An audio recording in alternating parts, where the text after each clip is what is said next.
Как выбрать электросамокат в 2021 году? Как выбрать качественную модель?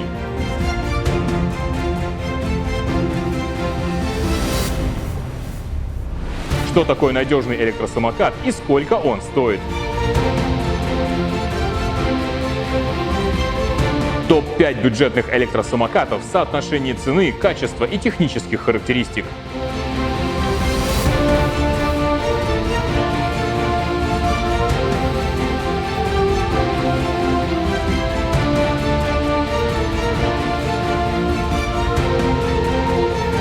На что необходимо обращать особое внимание? И почему покупатели не всегда остаются довольными своей покупкой?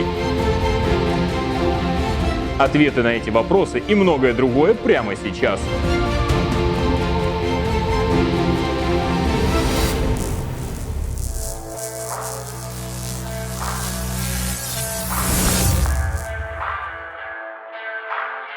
Всем привет! С вами вновь Роман, испытатель электротранспорта. В этом видео я расскажу, как выбрать электросамокат в 2021 году.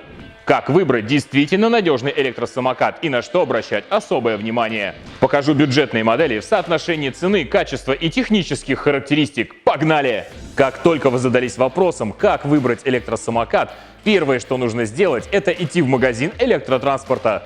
Вы можете выбрать любой магазин, который вам по душе. Самое главное, чтобы в нем был богатый ассортимент на любой вкус и цвет, а также возможность прохождения тест-драйва.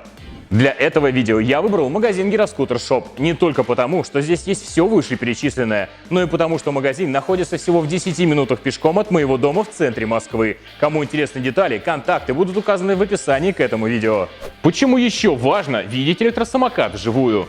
Да потому, что сидя дома на диване и смотря разные обзоры на ютубе, вы лишаете себя главной возможности потрогать транспортное средство и примерить его под себя. Понюхать, в конце концов. Вряд ли кому-то захочется хранить в квартире электросамокат, который воняет дешевым пластиком или второсортной резиной. Ведущий в видеоролике может попросту не обратить внимания на какую-то, казалось бы, совсем незначительную деталь, но для вас она может сыграть решающую роль при выборе электросамоката. Как говорится, доверяй, но проверяй. Обычная мелочь, которую не брали в расчет, может выйти покупателю боком во время дальнейшей эксплуатации. Так, например, сильный химический запах резины от покрышек чаще всего говорит о использовании некачественного материала, который со временем может задубеть и начать крошиться. Проверьте люфт во всех возможных местах. Особенное внимание уделите складным механизмам.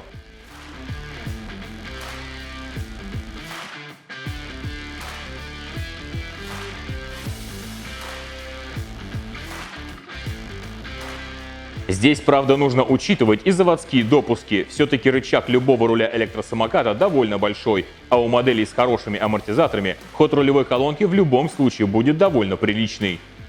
Самое главное, чтобы не было свободных провалов.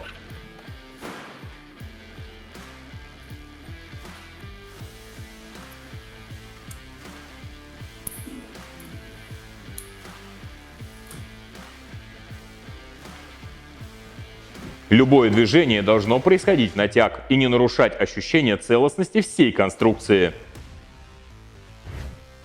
Далеко не все модели выполнены из алюминия, и порой встречаются экземпляры с плохим покрытием краски. Осмотрите выбранный электросамокат на предмет появления ржавчины. Коррозия на предпродажном уровне не сулит ничего хорошего в будущем. Что касается узлов, подверженных силовым нагрузкам, это вообще отдельная песня. По личному опыту советую приобретать электросамокаты с осевыми проставками в виде подшипников. Это актуально только для моделей с подвесками маятникового типа. Во время работы данные узлы испытывают высокие динамические нагрузки, и обычные втулки зачастую просто разбивают отверстия в раме или сами подвергаются быстрому износу. Если есть втулки, это уже хорошо, но подшипники гораздо лучше. Вот это обычные втулки. А вот это втулки с подшипниками.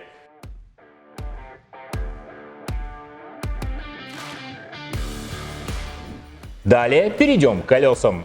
Они бывают камерными, бывают бескамерными, но самое главное все же покрышка. Покрышки должны быть надежными, так как именно они принимают первый удар. Они испытывают самую высокую нагрузку, и от их качества зависит не только комфорт, но и продолжительность вашей поездки. Как определить качественную резину? Если на покрышке есть ворсинки, считайте, вам повезло.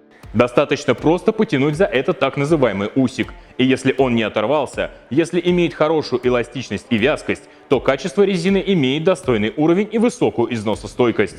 Если резина отрывается или у нее есть места явного пересыхания, это может говорить о том, что покрышка подверглась неправильному хранению или у нее попросту истек срок годности. Амортизационная система тоже является важным аспектом, к которому необходимо отнестись со всей ответственностью. Если на выбранной вами модели отсутствуют амортизаторы вовсе, то просто пропустите данный пункт.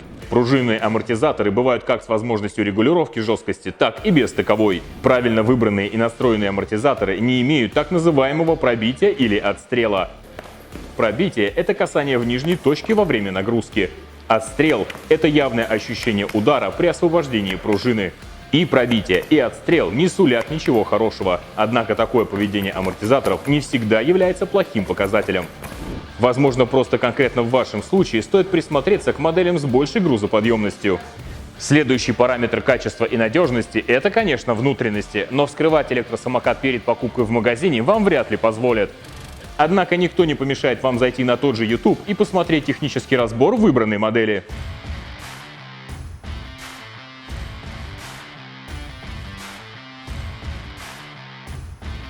Далее переходим к осмотру и проверке тормозной системы. В принципе, здесь обычно не возникает особых проблем.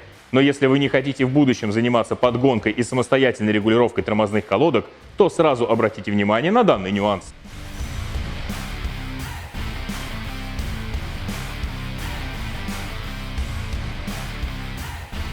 Встречаются модели, где тормозные колодки сдвинуты выше или наоборот ниже относительно рабочей поверхности тормозного ротора.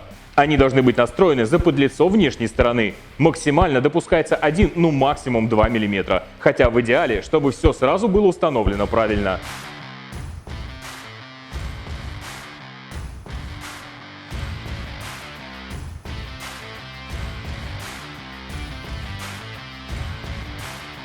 Что ж, а теперь я приведу пример 5 самых качественных и надежных электросамокатов в 2021 году. Расскажу о популярных производителях и бюджетных моделях в соотношении цены, качества и технических характеристик. Мой вам совет – отнеситесь с подозрением к электросамокатам неизвестных брендов. Если вы ничего не слышали о продукте, то пусть лучше это вас насторожит, чем вы купите хлам и в будущем будете об этом сожалеть. Ну да, как я с батарейками, да. Всегда проверяйте информацию о продукции, уточняйте гарантийные сроки и каковы возможности сервисного обслуживания. Итак, топ-5 самых качественных и надежных электросамокатов, которые можно купить в России в 2021 году. Первое и второе место занимают электросамокаты от корейской компании Mini Motors. Семейство электросамокатов Dualtron и Speedway. Это не только самая высококачественная продукция, но и самые дорогие электросамокаты массового производства. Третье место – электросамокаты бренда Yutau или Yutwov, кому как удобнее, сокращенно от Electric Two Wheels.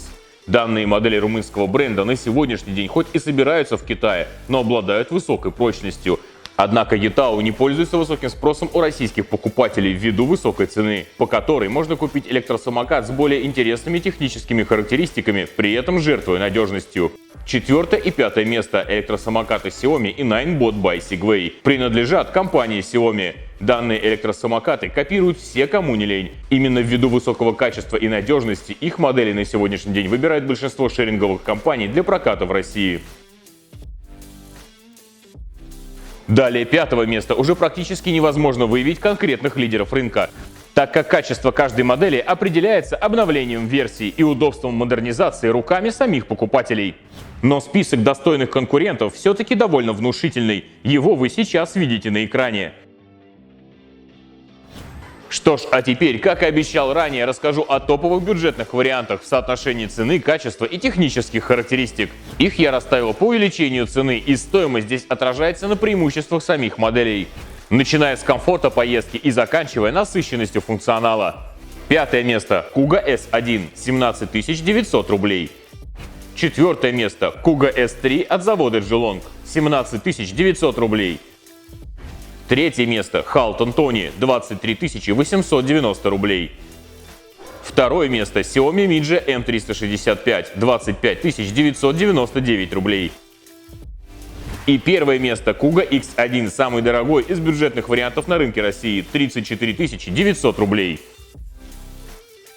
Подведем итоги. Надежность и качество определяют общее состояние конструкции и используемые в производстве материалы. Выбирать электросамокат лучше всего вживую в магазине.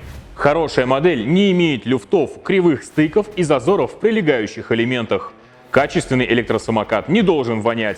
Краска нанесена ровным слоем, без подтеков и просветов. Подвижные элементы, подверженные силовым нагрузкам, должны иметь специальные вкладыши или проставки. Идеальный вариант – наличие установленных или запрессованных подшипников. Покрышки имеют классический черный цвет без налета. При нажиме поддаются легкой деформации и не крошатся при ударе тупым предметом. Амортизаторы не должны пробиваться под весом райдера или отстреливать в обратную сторону. В идеале с возможностью регулировки жесткости. Чем информативнее тормоза, тем лучше, а колодки отрегулированы уже с завода. Важно понимать, что при выборе электросамоката лучшим вариантом будет являться полноценный тест-драйв, на котором вы сможете прочувствовать все параметры выбранного экземпляра, оценить его скорость, динамику разгона, маневренность и общий комфорт поездки. С вами был Роман, испытатель электротранспорта, и если на ваш взгляд я забыл о чем-то важном, напишите об этом в комментариях. Подписывайтесь на канал и жмите на колокольчик, чтобы не пропускать новые выпуски. Впереди, как всегда, очень много интересного.